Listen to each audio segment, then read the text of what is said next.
Hey, hey. All right. I think we're live. Okay. Let's see. YouTube. Let me straighten you guys up a little bit. YouTube, Skool, Instagram, and Facebook. So, looking all over the place as usual, but welcome to Soul Food Sundays. All right. Super quick. I think Skool, you guys have the biggest view, and you can see my dirty kitchen.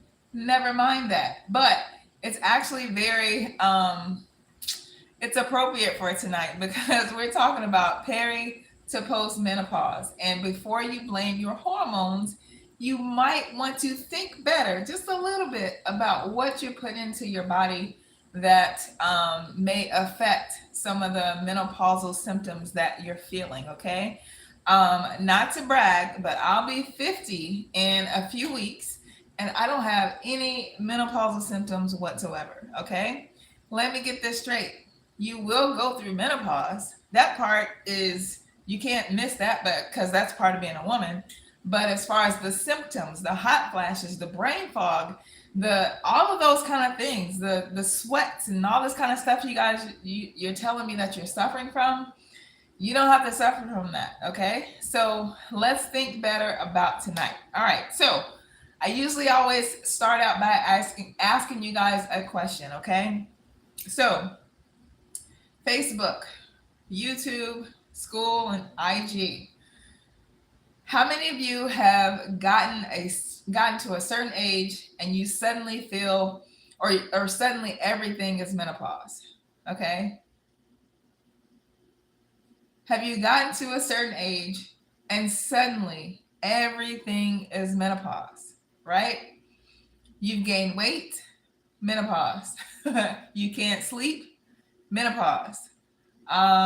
You go into a room and you can't remember why you walked in, menopause. You're irritated with everybody in the house, menopause. You're just forgetting everything, menopause, right? And listen, hormones are real. They are very real. Hey, hey, hey, okay? Perimenopause is real. Menopause is real. Postmenopause is real. The symptoms that we as women experiences all very real. Okay. But tonight, I want us to just do something just a little bit different. Okay. I want us to think before we automatically blame our hormones. Because here's my question. What if hormones aren't the whole story? What if hormones aren't the whole entire story? And even better, what if there were things happening in your body that you actually have some influence over your hormones? Let me ask you that again. What if there are some things that are happening in your body that you can actually have some influence over when it comes to your hormones, okay? That's what I want us to think about tonight. And this is just going to be a 20-minute chat.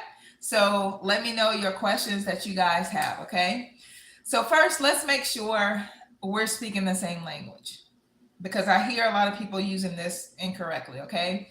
Perimenopause is the transition leading up to menopause, okay? Your hormones, especially estrogen and progesterone, those begin fluctuating. And I said fluctuating, not simply disappearing, up and down, up and down, up and down, okay? And sometimes our bodies are basically like, girl, I don't know why like you're doing this. I don't know what we're doing. I don't know what's going on. And what that transition can last for years. It can, okay? Menopause technically is reached after you've gone through like 12 consecutive months without a cycle. And assuming there's not another medical reason for it, okay? That is the technical, or that's the technical definition of menopause. And after that, you've entered postmenopause, okay? So menopause is not really this 10-year event that most people think. The years of changes that women usually call menopause are often perimenopause and then postmenopause. And during that transition, you actually may notice some changes. So you guys let me know some changes that you guys are going through if anybody is going through the menopausal phases. All right. Now, tell me if any of these sound familiar. Your period starts changing. Maybe it's heavier, maybe it's lighter, maybe it comes early, maybe it comes late, maybe it disappears and then it comes back like, hey girl, did you miss me? Any of you guys go through that? Okay. You might experience hot flashes, night sweats, trouble sleeping, irritability. I'm even seeing some women that are coming to me as clients that they're saying that their fear is heightening. Like they're not as comfortable driving on the interstate as they used to be. I'm starting to hear that one a lot. Anybody experience that? Okay, I'm seeing some hearts and some hands and all that good stuff. 100% good, good. Well, not good, but I'm glad you're in this place tonight. Some other changes that I'm hearing a lot is vaginal dryness, changes in libido, like you just don't want anybody to touch you. You want to be in the mood, but you really don't. You having all these headaches and breast tenderness. So it's just really, really tough, right? Here's where I want you to be careful. Experiencing one of these at 45, 48, 52, it doesn't automatically prove that it's your hormones though, okay? Some of the symptoms just overlap with thyroid problems, with anemia, with nutrient deficiencies, with blood sugar issues, medication effects, sleep disorders, chronic distress or chronic stress, and so many different other medical conditions, okay? And that's why I just don't want you guessing. I want you guys thinking a lot better than what you normally do, okay? So here's the question. What changed? Your question is what changed? Don't ask what's wrong with me. Ask what's changed. When did you start? When did this all start happening? What was going on around that time? Did your stress change? Did like your schedule change that made your stress change? Did your eating change? Did some things increase or decrease? Did your cycle change? Did you start taking medication? Did you go off medication? Did you lose weight unexpectedly? What happened to you emotionally as well? There's a lot of questions that we got to ask. So ladies, become an investigator of your own body. Because if you're exhausted every afternoon, don't immediately say menopause, okay? Let's think. What did you eat for breakfast? How did you sleep the night before? How much water have you had? Okay, I'm seeing some, yes, right? Yes. What's your vitamin D levels? You guys get your blood panels. When's the last time you got your blood panel? When is the last time you got your blood panel? Those things tell us a lot. And unfortunately, a lot of medical doctors that I've come in contact with don't necessarily test for a lot of the things that I would need to know in order to help you understand what's going on inside your body. They just don't. That's just not what most of them do. Okay. Thank you so much. Mwah. I appreciate you. But I partner with 2 functional medical doctors where they test for 95% more than what most medical doctors do. Not all, because I don't know all of them, but most of them in my experience, okay? And been doing this for 10 years. And yeah, there's just a lot more that we can test for that most don't really study in the medical field, okay? But functional medicine do, okay? Anybody have an experience with functional medicine? Functional medical docs or practitioners? I don't know, okay. But anyway, we just want to know certain things before we just start blaming our hormones. Like what is our blood sugar doing? What are we doing in the kitchen? Are we cooking for ourselves?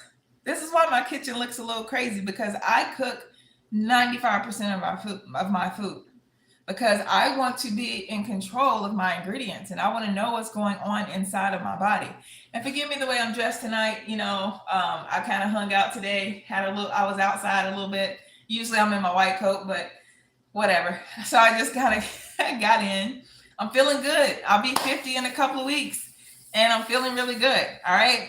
So anyway, is your thyroid functioning normally? If you don't know these things, we can't really help you with step number 2, because so many people just want to assume things because they're 45, 49, 58, whatever, and just start, oh, I'm going through the change.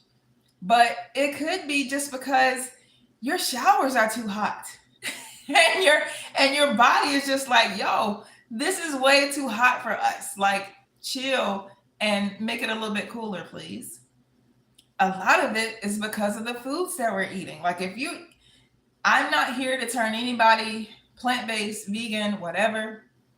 However, think about some of the foods that you're eating that come with their own 11 systems, their own heartbeats, their own hormones. You're eating the hormones of other mammals, and that is going to coincide with yours. So, yeah, okay, let me stay focused. Okay. All right. Let me use hot flashes for an example, because I know this is really, really a big one. All right. Hormonal changes can absolutely play a major role in hot flashes, right? Everybody knows. But now let's think strategically. Start noticing, when does yours happen? When does yours happen? When do your hot flashes happen? Okay. Is it after alcohol? Is it after caffeine? Is it after a hot ass shower that we were just talking about? Is it after spicy foods? Is it when you're stressed? Is it when you haven't eaten yet and you're almost hangry?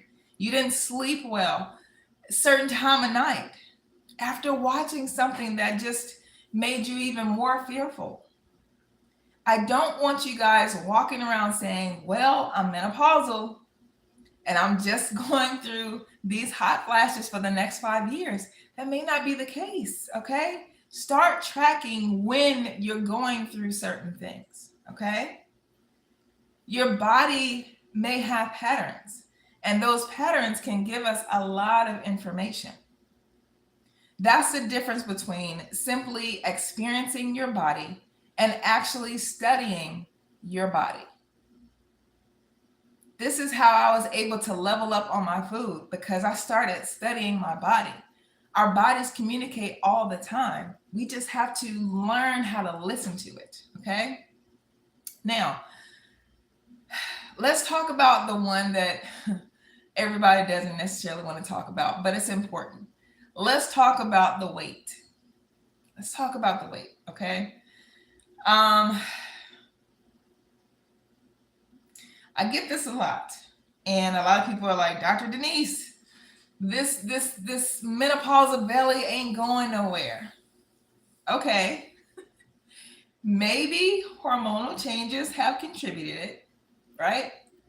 Estrogen changes can affect, of course, body fat distribution for sure. And aging is also associated with the loss of muscle mass and changes in energy expenditure, right? But I still want us to think logically about some of these things, because your birthday did not magically make calories and less sleep and stress and movement, right? Or less movement. It didn't, just because the calendar date changed doesn't mean that now your body's going to go through these things. Let's ask, hey, am I moving a lot less than I was 10 years ago, or even 5 years ago, or even last year? Did I have the same amount of muscle that I did last year? Am I sleeping the same? Am I eating differently? Am I more stressed? Did I just go through a divorce or a breakup? Am I having all these kids in my house now that I didn't have last year? Did my alcohol change? Okay, literal toxins that you're putting in your body, and your body is just like, what am I supposed to do with this? Okay. How much ultra processed foods are you eating now? I listen, these are things that we got to talk about. No one wants to talk about these things, but everyone's confused why their body is going through these changes. Got to look at what you're putting in your body. That's why a lot of people don't like me, because I talk about this relationship with food that we've had for years and years and years and years. And you guys automatically assume that I want to break you up from this relationship, whether it's toxic and abusive or not. You want to blame me for your toxic relationship with food. But I'm not here to take away your favorite things. I'm here to help you get closer to why your body is responding the way that it does. Now, if you would rather, if you, let's just say, for example, you know for sure that your body is responding negatively from, I don't know, your favorite alcohol, whatever that is. I can't even think of, I haven't drank it so long. I don't even know the name, some kind of tequila, right? It's the first thing into my mind. If you knew it was this amount of tequila that you have per week, and you knew this is what was making you have hot flashes, brain fog, and sleep terribly, would you stop drinking it? For most people, no. It's just not that simple. I give you an example. Everybody in the world knows that fast food restaurants are terrible for us. Everybody knows this. Yet, I've never driven back by one and haven't seen at least one person in line. It's not that easy. It's a psychological, strategic breakup that we got to have. So when I talk to people about food, they automatically get mad at me for telling them something that they already know, but it's just hard to hear. So before anybody is just like, oh, I can't stand her, I totally get it. There's some things that I had to break up with that I knew since childhood, and it was hard to break up. Just like any relationship with a human, it's hard. You've been together for years and years and years. It's tough. But guess what? Once you start feeling better, looking better, moving better, it gets a little bit easier, because I think too many times we focus on the loss and not focusing on what you gained, right? But we're going to talk about that more later, okay? Join me in my school. It's called Fed Up, How to Break Your Sugar Addiction. And it's really about a food addiction as well, but most people will not admit that they have a food addiction because it sounds so strong and so harsh. However, if there's some foods that you know that you love, that you know don't love you back, that's kind of an addiction, okay? And listen, you're looking at a woman that grew up on chitlins, chicken, and cheese. And I had to break up with all of them. And it wasn't easy at first. But now when I look back, I'm like, how did I ever eat that? I don't know. And I just want you guys to get to this place because it feels good. It really does. All right, then let's talk about the next one, the emotional changes. Because breaking up is hard, right? And some women say that they don't even recognize themselves anymore. They get anxious like they've never been anxious before. They're irritated. They're crying.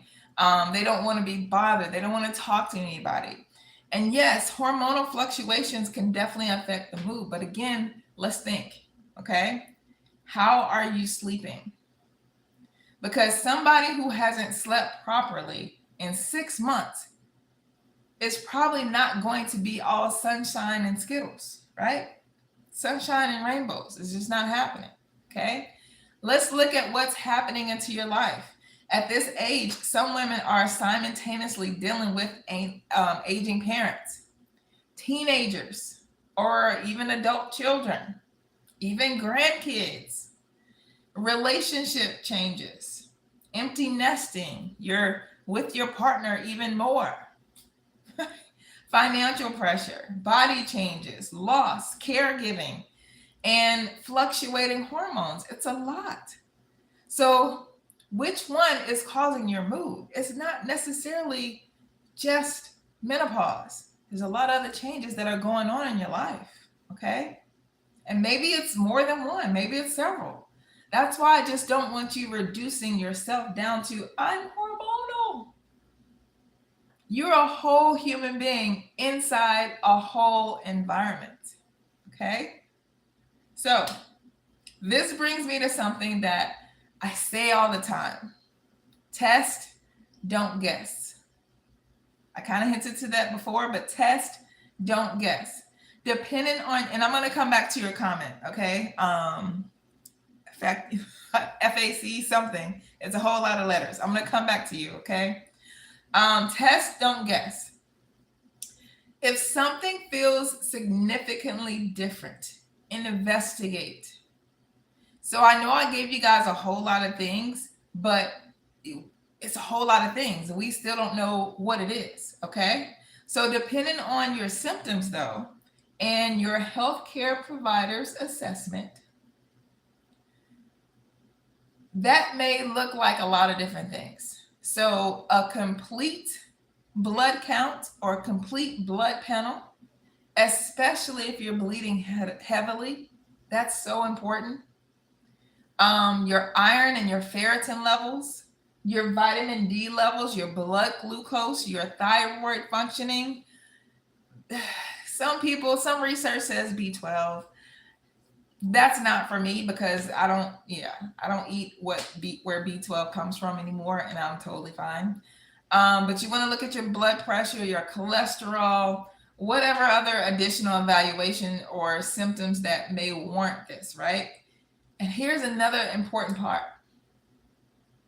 Perimenopause ain't always diagnosed by taking one hormonal test. Why? Because those hormones can be bouncing around all over the place. Your symptoms, your menstrual history, your age, your medical history, and any other appropriate testing that help you paint the picture, it all comes to play here. So don't spend hundreds of dollars randomly testing everything because somebody on Instagram or Facebook said that your estrogen is broken. Like, no, don't do that. We want to test strategically, okay? So because of that, anybody that's listening to me right now can book a free session with me. I'll give you a free 30-minute session. First 15 minutes, you get to do all the talking, let me know what's going on. And then we'll book another time and I'll give you my evaluation based on everything I've kind of processed strategically based on what you need and what I can help you with, or maybe I can't help you at all, but that's why I want to offer this to you at no cost, okay? So you'll go to my calendar and you can go to drdenisithinks.com, DrDenisithinks.com, drdenisithinks.com. Go to contact me and then book as a first time client, and then book 30 minutes for free with me, okay? Because I want to make sure that I'm the right person for you and vice versa, all right? So here's also what I want you to do this week. I want you guys to pick one symptom. Pick one symptom, not 17, one, okay? Maybe it's your hot flashes, maybe it's your brain fog, maybe it's your night sweats, poor sleep, mood, weight, whatever that it is, okay? And for 7 days, I want you guys to become a scientist or an investigator, okay? However you want to put it. Take that one thing and become the best investigator that you can and track. Here's the things I want you to track. Track, when did it happen? Track what happened right before that, say it's hot flashes. What happened right before those flashes went off? Track what did you eat, which is really important. That's why I'm always coming live to you from my kitchen, okay? What you ate is important. How you slept. What were you feeling? What were you thinking about? and your stress levels. Just say from 1 to 10. 1 being lowest stress, 10 being the highest stress. All right. And then I also want you to track, where are you in your cycle, like in your menstrual cycle? If you're cycling at all, if you're about to cycle in a week from now, or you cycled last week, or you just got off last week. Okay. Those are the things. You guys will be able to replay this and write down those questions. You guys should come to my lives always with a pen and pad. You guys should know that by now. My subscribers, subscribe right now if you're not a subscriber. But you guys know to come to my lives with pen and pad, because I'm always giving you gems. So just replay this back for those questions, because just for 7 days, I want you to track those things. And when you have that information, come to our free meeting with that information, because that just helps our meeting go a lot better. Okay. I don't want you to change anything though. I just want you to track that information. Don't change nothing, but I want you to just look for the patterns. Look for the patterns. Again, go back to hot flashes, for example. If it's hot flashes that you're tracking and you're going through that list of the questions that I just gave you, you might start seeing patterns. Every time I eat this, this happens. Every time I do that, this happens. That's what we're looking for, okay? And then come to our free session with that information, all right? But don't change nothing, just, yeah, okay? Now, before I get off here, ladies, I don't want you leaving here thinking, well, Dr. Denise said menopause ain't real. I didn't say that. It's not what I said, okay? I want you leaving here just with a better understanding that menopause is real for sure, but so is everything else happening inside of your body. But the symptoms also to menopause doesn't have to happen. I'll be 50 in a couple of weeks. I have 0 menopausal symptoms. Not saying this to brag. I'm just another woman that is just proof that what we put in our body and even on our body matters. Okay? So I want you guys to have this freedom as well. All right? Your hormones don't have to live in a separate apartment. What happens to your body is just communication. I just want you guys to learn how to listen better. Okay? So whether it's your metabolism, your sleep, your stress responses, all those things, I want you to study it, because we're looking for patterns and making the links. Okay? Does that make sense? All right. If you're just coming in, YouTube, Facebook, Skool, IG, you guys will be able to replay this back. You really want to play back and listen to those questions that I gave you guys to track, because that's going to be really, really important to understanding why your body is responding the way that it is, like how it's communicating. All right? That's all I've got. Okay, I've got a couple of questions on YouTube or some comments. Let me see. Holistic healing is my favorite medicine. It's a beautiful thing. It's a beautiful thing. You are gorgeous. Oh, thank you so much. I appreciate you. The Asian girls in the holistic healing parlor know how it works. Okay. Dr. Denise, for me, intermittent fasting has been more than effective to lose weight. I've achieved great results. What's your opinion on these kind of diets? On what kind of diets? Intermittent fasting as a diet? I'm confused. First of all, I don't do diets. Okay, I do livets. I only put living foods in my body. But that's not, again, I don't think everybody needs to do that. There are 3 clients that I have right now where they've done a particular testing and their bodies need animal foods. So I no longer believe that everybody needs to be plant-based or vegan, but it works for me. And I think that's why it's played a huge part into why I don't have hormonal craziness going on. Okay, because I just believe that eating certain animals are going to interfere with your hormones. And I don't think that all the feelings that a lot of women are going through is not necessarily you. Just like when some people eat some animals, if the animal died in fear and anger and rage, typically that person is going to carry on that same energy as well. But I don't feel this way about everybody, and I don't feel this way about every single animal. Okay, a lot of that, there's a lot that plays a part into what I'm saying. All right, but I do want you to Google from the World Health Organization on what some meats can do to you. Okay, there's a reason why the big C is on a rise. The big C, you know what I'm talking about. It's on an increase. There's a reason for that, because some animal foods cause the big C. Well, I can't say cause. Research says there's a strong correlation. I can't stand that. It doesn't cause the big C, but there's a strong correlation. That's what I was going to just answer. All right. So somebody said, what is the difference between causation and correlation? Good question. So the best example that I always give, the difference between causation. So say I hit you in your eye, I caused the black eye. My fist caused your black eye. Correlation is an example of correlation is that have you guys ever seen those blue flashing lights in a neighborhood? It's not a policeman, but it's on a pole and it flashes blue, right? What do people mostly do when they see that blue flashing light and they're driving? Whether you're going fast or you're speeding, you hit the brake, right?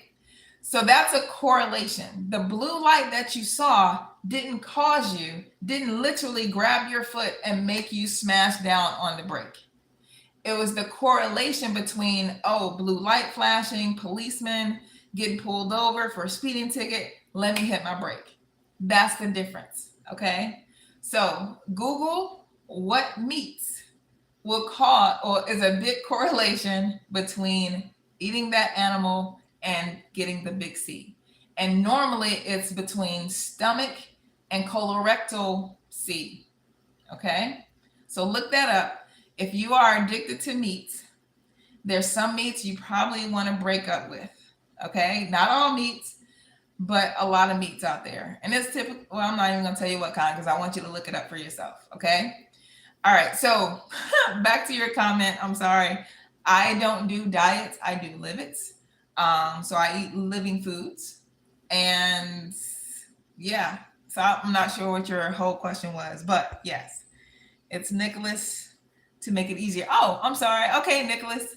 Yes, thank you for asking that question and thank you for that comment. I definitely believe in intermittent fasting. It's not that the fact that it's just this fancy trending thing, but just giving our bodies a break and stop eating so much, because our bodies are constantly working. And when we're constantly feeding it just a little bite of something, the body has to process all of that and it has to go into overtime. Did any of you like to work overtime? Anybody like to work all the time? No, we all need a break. And so do our intestines. Okay. But yeah, I hope that helps. Let's see, man, I don't know what they wanted. What? I don't know. But hello, Jamar. I appreciate you guys being on here tonight. If you're not subscribed, I hope you can just click that button. It helps me come on here and give you guys some more free information. I'll be back tomorrow for Members Only Monday. That's in my school. So congratulations to you guys for already being a part of my school. And yeah, let's just keep it going. Let me know what you want to talk about tomorrow. Does this menopausal talk help? Because I'm in some Facebook groups and it's a lot of women that are going through a lot of pain. And I feel like a lot of it can be avoided. I feel like a lot of these ups and downs and all these changes can be avoided for sure. All right. Appreciate you guys. I love all of you. And I'll see y'all tomorrow. Mwah. See ya.